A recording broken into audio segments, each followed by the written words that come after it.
तो स्टूडेंट्स ये है स्थिर विद्युत का जो प्रैक्टिस नंबर सेट नंबर ये 2 है, ठीक है। इसके पहले हमने लास्ट टाइम देखा था कि 24 R24 इस पॉइंट तक के हो चुका था, और आज हम देख रहे हैं इसका पॉइंट नंबर R25, लगभग 40 तक होगा। तो आज के जो टॉपिक है R25, इस R25 में बताया गया है फ्लक्स के बारे में। पहले तो फ्लक्स की बात आती है। Flux phi E is equal to q by epsilon zero. ये जो गॉस का प्रमेय हमने पढ़ा है, हम ये जानते हैं कि जो फाई ई है वो होता है ईडीएस कॉस थीटा। अब यहां जो क्वेश्चन बनते हैं छोटी छोटी बातों से, जैसे यहां जो क्वेश्चन बन रहे हैं वो क्वेश्चन है, सबसे पहले ये कौन सा गुणनफल है, ये अदिश, ठीक, क्योंकि कॉस का होना यहां पे अदिश गुणनफल को रिप्रेजेंट करता है। यानी हम चाहे तो इसे हम ऐसा भी लिख सकते हैं, phi is equal to E D S, और दोनों पर वेक्टर। और हम यहां पर इसके आधार पर चले तो दो बात बहुत अच्छे से जानते हैं। यहां अगर शब्द आ जाए लंबवत तो थीटा होता है 0, और शब्द आ जाए समांतर तब थीटा होता है 90। ये कंफर्मेशन हो पहले, ठीक। अब इस ईडीएस आधार पर ये जो डीएस होता है, इस डीएस ये कहां का है, ये जो डीएस है वो कहां का है, डीएस यानी क्षेत्रफल है। अब क्षेत्रफल की बात आती है तो ये ध्यान रखना है, वहां पर हम जब देखें तो कोई समतल है या फिर गोला है या फिर वो बेलन है, ठीक। तो ऐसी स्थिति में समतल के अगर कि हम क्षेत्रफल की बात करते हैं तो यहां पे होता है L इंटू बी, ठीक। और इसके लिए जब भी आवेश यूज किया जाएगा तो आवेश Q को नहीं लेंगे, हम यहां क्या लिखते हैं, सिग्मा, और सिग्मा इज इक्वल टू होता है Q बाई कैपिटल ए, ठीक। ये सारी चीज ऑलरेडी आप वहां पढ़ते हैं ही, कुछ नया नहीं है, लेकिन कैसे उसको पूछेगा ये जरूरी है। तो यहां पे समझना बात आपको ये है कि ये जो सिग्मा है ये किसके लिए यूज हो रहा है, समतल चादर। गोले की बात आती है तब जो क्षेत्रफल होता है, सही मायने में गोला जो है वो एक 2 डायमेंशनल है या 3 डायमेंशनल है, ये बता दो। वो थ्री डायमेंशनल है, और 3 डायमेंशनल इसका मतलब, क्योंकि आपको फार्मूला मालूम है 4/3 पाई आर, और अगर ये 3 डायमेंशनल है तो Q को रिप्रेजेंट करेंगे किससे, रो से, और rho is equal to q by क्या होगा, क्यू बाई वी होता है, ठीक। और उसी प्रकार से अगर बेलन लेकर चलते हैं तो ds इज इक्वल टू होता है पाई आर स्क्वायर एच, 2 और 1 3, ये भी हो गया आपके पास में 3 डायमेंशनल, ठीक। और 3 डायमेंशनल हुआ तो फिर Q को रिप्रेजेंट करेंगे रो से, और rho is equal to q by V, ठीक है। ये बात ds के बारे में। अब बात आती है, हर एक पहलू पे बात करेंगे हम इसके। E क्या है, मूलतः E को लिया जाता है एक समान विद्युत क्षेत्र लिया जाता है। ये जो थीटा की अगर हम बात करते हैं तो ये E व ds के बीच कोण है, ठीक है ना, ये बात तो हम जानते हैं। लेकिन यहां समझने वाली बात क्या है वो देखो, यहां पे ध्यान रखना, लंबवत होगा तो थीटा 0, समांतर होगा तो, इस बात का विशेष ध्यान रखें। ये कौन सा गुणनफल है, ये अदिश गुणनफल। थीटा किसके बीच का कोण है, ds की वैल्यू किस पे डिपेंड करती है कि वो किस प्रकार का क्षेत्र है। अगर समतल है तो फिर ds L इंटू बी होता है, गोले के लिए अलग होगा और बेलन के लिए। अब यहां देखेंगे इनसे बनने वाले क्वेश्चन, ये वाला जो पॉइंट्स है गॉस का प्रमेय, phi is equal to q by क्या है, एप्सिलॉन। कई बार पूछ लेता है एप्सिलॉन 0 इनवर्स का मान, ठीक। अब ये मान जब पूछता है तो अलग अलग 4 ऑप्शन आते हैं आपके पास में ABCD। तो इनवर्स का मान पूछेगा तो फिर पूछेगा Q into y Q by phi E by Q और phi E into Q by epsilon 0। तो आपको परफेक्शन के साथ पता हो कि इसकी वैल्यू क्या होती है। अब यहां इंटरचेंज अगर मैं करता हूं तो epsilon 0 is equal to Q by phi, लेकिन मेरे को एप्सिलॉन 0 की नहीं चाहिए, एप्सिलॉन 0 का इनवर्स चाहिए, यानी उसको पलटाऊंगा तो इसको भी, तो Q बाई फाई नहीं होगा, फाई बाई Q। तो आंसर क्या हुआ आपके पास में? C हुआ। ठीक है, रहते नॉर्मल क्वेश्चन है, मैं इसको आप सोच रहे हो सर ये क्या बता रहे हो, तो नॉर्मल सी बात है, लेकिन जब क्वेश्चन जनरेट होते हैं अचानक उतना बड़ा पेपर आता है ना, तब तकलीफ होती है। अब देखो इसके बाद चलते हैं हम आगे। हुआ ये,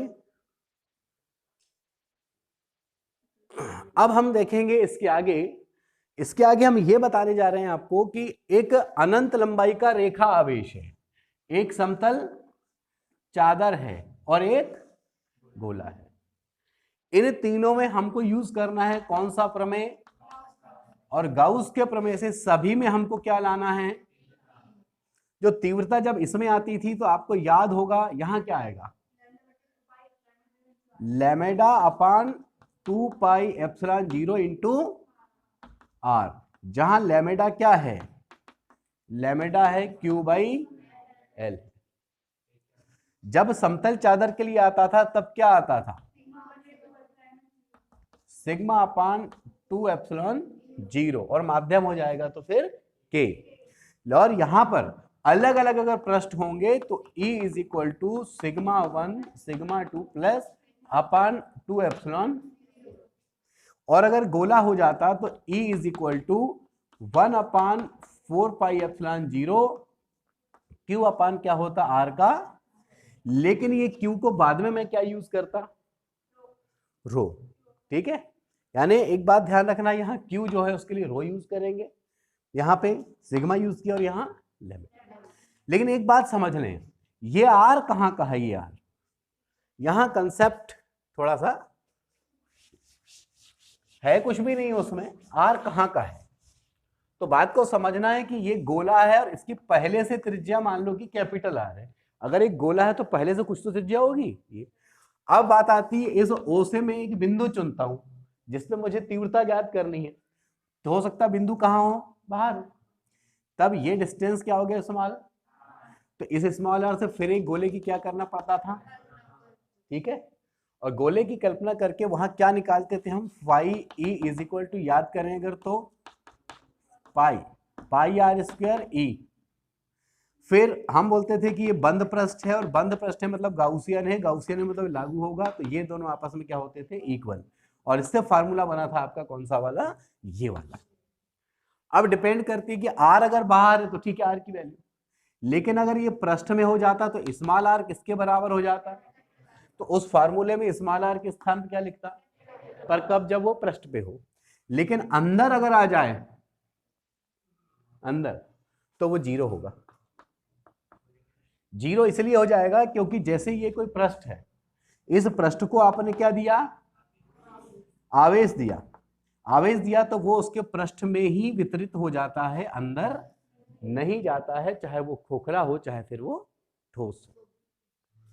ठीक है, तो नहीं जाता है मतलब वितरण हो जाता है, तो अंदर जब आवेश ही नहीं होगा तो इस फार्मूले में जब आवेश 0 हो जाएगा तो ई भी क्या हो जाएगा, तो गोले के अंदर तीव्रता कितनी होती है, 0 होती है। ये बात क्लियर है पहले, ठीक। तो इन पहलुओं को समझना पड़ेगा अच्छे, यहां से क्वेश्चन जनरेट होते हैं, ध्यान रखना।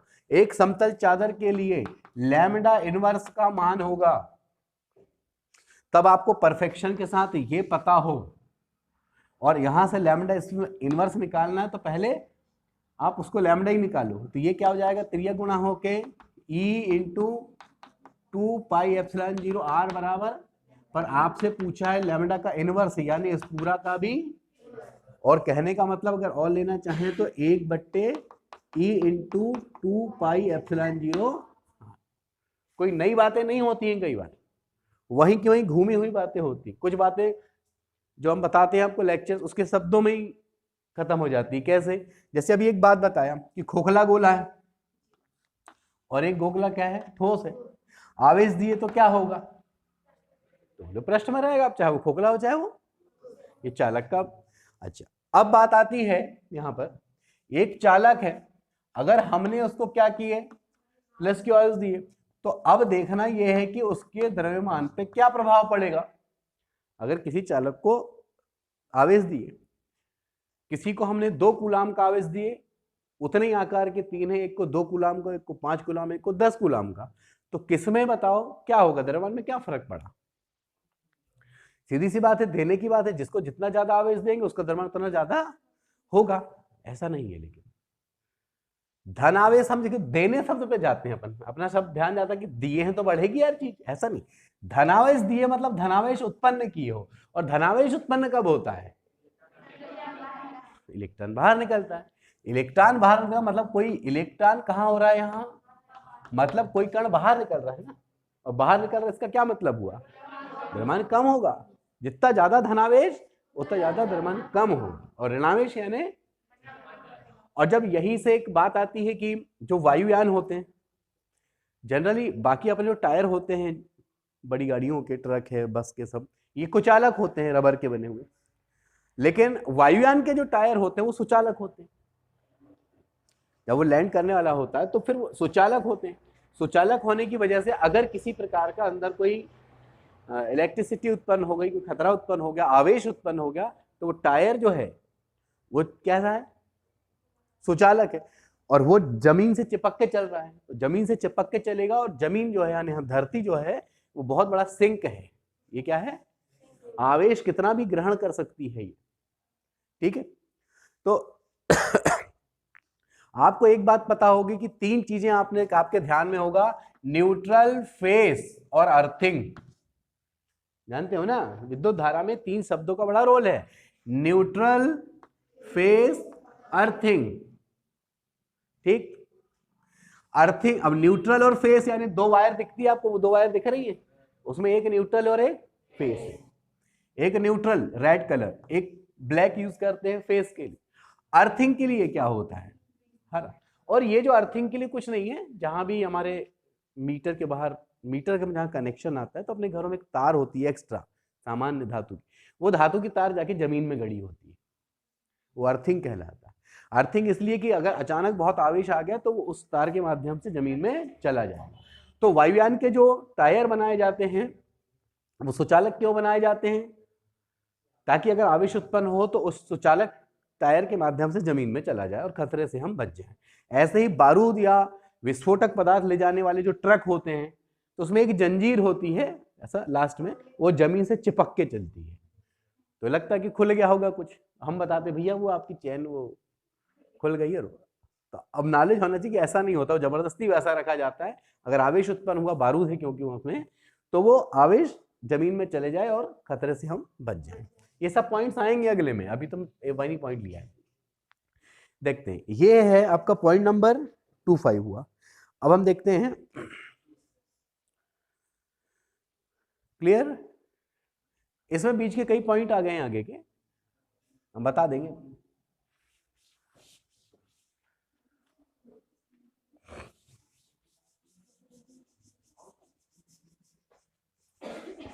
अब हम देखते हैं हम अपना नेक्स्ट पॉइंट है R26,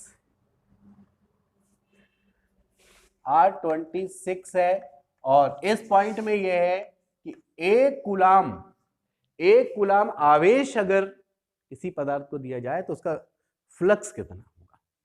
क्वेश्चन है आपका, एक कूलाम आवेश से निकलने वाला फ्लक्स कितना होगा।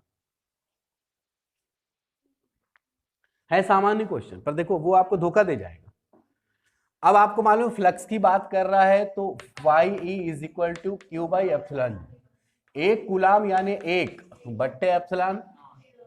अब एप्सिलॉन 0 तो इसकी वैल्यू 8.84 10 पे ऋण 12। अब आप इसका कैलकुलेशन करो और देखो कि वो कितना आया, ठीक है। इसका कैलकुलेशन करना है और ये देखना है कि ये कितना आ रहा है। ये होगा आपका फ्लक्स का मान कितने कूलाम के लिए। अगर 5, 10, 20 कूलाम दिया हो तो यहाँ पे भी उतना कूलाम आप वैल्यू रख देना। ठीक है, चलो पॉइंट नंबर 27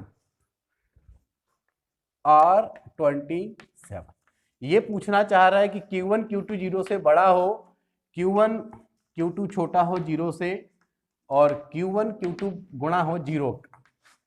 अगर दो आवेश एक दूसरे के समीप रखे हैं, उनका गुणनफल 0 से बड़ा हो, उनका गुणनफल 0 से छोटा हो और उनका गुणनफल 0 हो, तो इससे आप क्या समझते हो। गुणनफल 0 से बड़ा है मतलब वैल्यू क्या आई है, और दो राशियों का गुणनफल धन तब आता है तो कंडीशन बराबर होना हो, लेकिन ये दोनों या तो धन हो या तो दोनों, क्योंकि दो ऋणात्मक राशियों का गुणनफल भी धन होता है। यानी ये तय है कि ये Q1 Q2 क्या होंगे, Q1 धनात्मक हो सकते हैं, लेकिन फाइनली क्या है ये, और सजाती है मतलब बल कौन सा होगा, प्रतीक।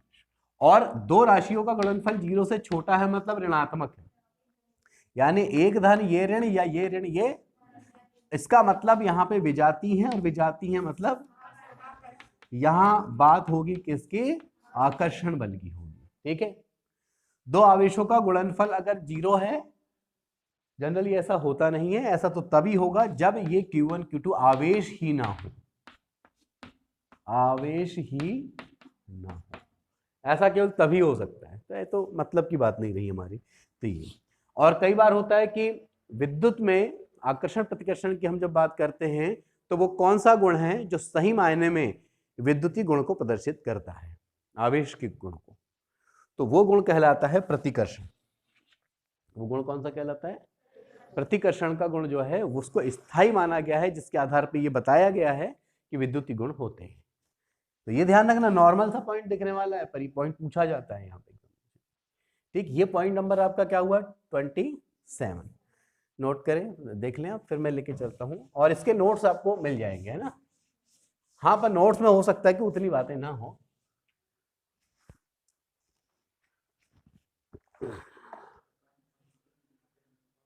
फिर हम देखते हैं कि कुचालक और परावैद्युत में क्या डिफरेंस है। ठीक, तो बात आती है कि कुचालक और एक शब्द आया परावैद्युत, इनमें क्या अंतर होता है। क्योंकि एक तो सुचालक होता है, सुचालक सबको पता है, कुचालक भी मालूम है आपको, अर्धचालक भी आपने पढ़ा है, लेकिन मेन बात आती है कि अभी परावैद्युत फिर नया पदार्थ क्या हो गया भाई, किसके अंतर्गत मानेंगे।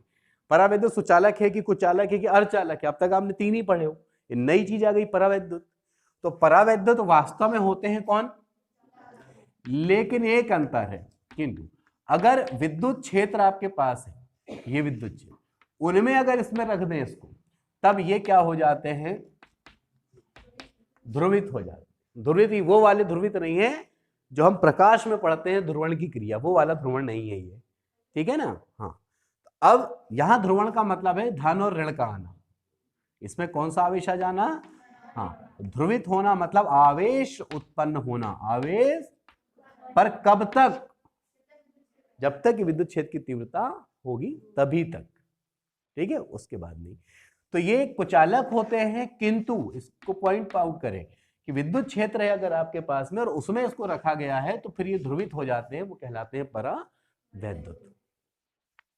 ये थे पॉइंट नंबर आपका हुआ 27 हुआ, 28 भी होगा।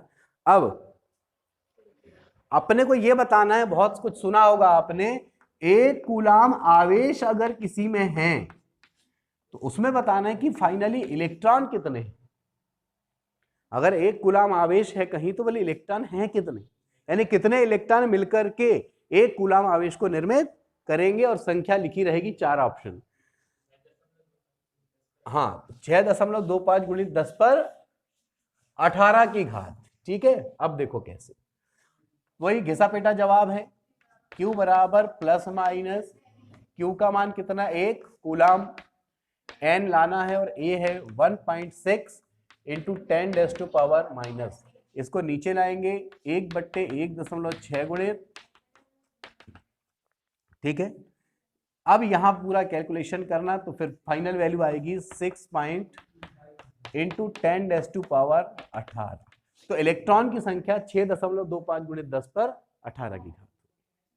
ठीक है, यहां आगे चल के यहां पर कुछ डिफर आता है। डिफर आने का मतलब है कि देखो यहां पे जो 6.25 आ रहा है पॉइंट में आ रहा है, तो ये सही है गलत है? संख्या पॉइंट में नहीं हो सकती है ना, इसलिए थोड़ा सा यहाँ पे आगे डिफर है। और इस पे अभी आगे कुछ खोज भी चालू है कि इनके लिए क्या और हो सकता है, क्योंकि आवेश के क्वांटीकरण का यहाँ थोड़ा सा उल्लंघन होता है हल्का सा। ठीक, तो इतने इलेक्ट्रॉन जब मिलेंगे ना तो उनका आवेश कहलाता है कितना? एक कूलाम आवेश कहलाता है। ये था पॉइंट नंबर आपका 29। पॉइंट नंबर 30 में बता चुका हूं, वायुयान के टायर चालक के बनाए जाते हैं, क्यों? फिर है पॉइंट नंबर 31 है, ज्वलनशील पदार्थ ले जाने वाले जो वो जंजीर क्यों होती है? पॉइंट्स क्लियर है। यहां पर देखें, एक खुला तार है, अगर खुले तार में ऐसे हम पकड़ लेते तो हमको करंट लगता है, लेकिन एक चिड़िया जो है वो उसके ऊपर बैठ के मजे लेते रहती है और हमको जलाती रहती है, उसको कुछ नहीं होता, उसको अर्थ नहीं मिलता, अर्थिंग नहीं मिलेगी। तो फिर अब बात आती है, हाँ अर्थिंग नहीं मिलता है, अपन निपट जाएंगे उसमें। फिर ये डिपेंड करता है कि जो ऊपर की दो तारे गई है ना, उसमें तुम दोनों से टच होगी नहीं, दोनों से टच में तो कहा नहीं, क्योंकि उस खंबे से अर्थिंग लगी हुई है ना। उसके बाद बात आती है, चिड़िया हो गया, ये हो गया, ये 33 ये वाला जो बताया था मैंने, Q1 इंटू Q2 जीरो से बड़ा है, जीरो से छोटा है, जीरो के बराबर, ये पॉइंट नंबर आपका 33। उसमें लंबी चौड़ी बात नहीं लिखी भाई, है ना। अब पूछा कि नाइट्रोजन के नाभिक पे आवेश कितना होता है। ध्यान रखना, एनसीईआरटी बुक में जो आपका तथ्यात्मक है ना, मैं उसको भी कहाँ कवर कर दिया हूं, आपका 12th का जो बेनिफिट है वो भी आप लोगों को मिलेगा। हाँ, तो क्या बता रहा था मैं,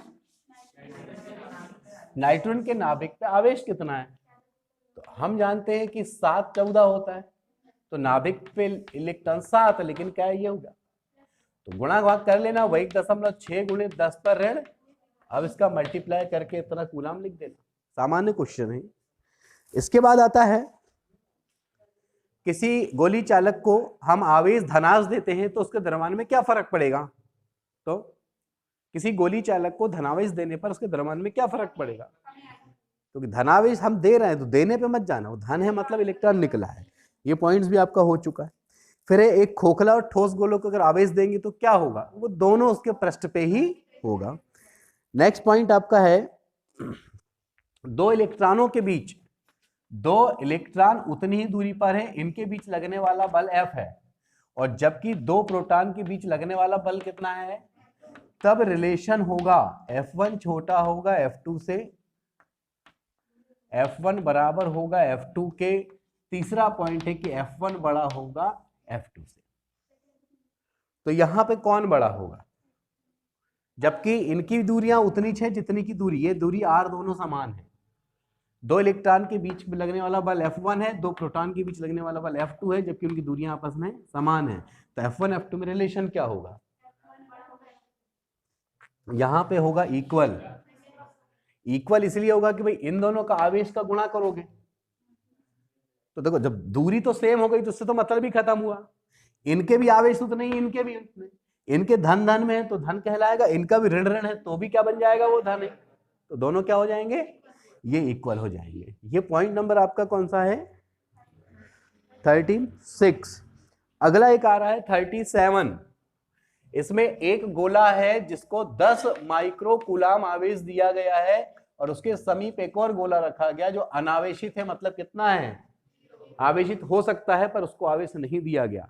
अब बताना है कि जब ये इसके संपर्क में आ जाएगा तो इसमें कितना आवेश बचेगा, नहीं, प्रेरण के कारण ज्यादा आवेश वाले से कम वाले आएगा, और तब तक आएगा जब तक कि दोनों इक्वल। तो ये तभी हो सकता है जब ये 5 माइक्रो कूलाम हो जाए और ये 5, तो कितना बचेगा, 5 माइक्रो कूलाम। ठीक, क्या बोलो, दूसरा होगा मतलब क्या, दूसरा उससे नहीं, वो तो प्रेरण की क्रिया हुई, वो बात नहीं है, वो प्रेरण की क्रिया नहीं, एक आवेशित है और एक अनावेशित है, जितना लाएंगे तो इसका धन इस पे इसकी ओर जाएगा, तब तक जब तक कि दोनों बराबर ना हो जाए, वो प्रेरण की क्रिया है वो तो। ये हुआ। फिर बात आती है कि अगर आपके पास एक दो समान आकार की गोला है, इसको धनावेश दिया गया है इसको, और इसका द्रव्यमान अगर m1 है, इसका द्रव्यमान अगर, तो ये संबंध होगा, ये संबंध होगा, या फिर ये संबंध होगा, ए बी सी, कौन सा संबंध होगा? तो यहां पे कौन सा होना चाहिए? क्योंकि धन जो है, धन का मतलब है कि यहां से इलेक्ट्रॉन निकले हैं और जबकि यहां पे इलेक्ट्रॉन आए हैं, तो इलेक्ट्रॉन निकले हैं तो द्रव्यमान कम होगा, इलेक्ट्रॉन आए हैं तो द्रव्यमान ज्यादा। तो सही आंसर होगा ये पॉइंट नंबर हुआ आपका 38। और 39 बता चुका हूं। विद्युत होने के लिए सबसे आवश्यक प्रतिबंध क्या है? तो वो है प्रतिकर्षण। ठीक, उसके बाद एक कंसेप्ट आ रहा है, पहले आप इसको क्लियर कर लें।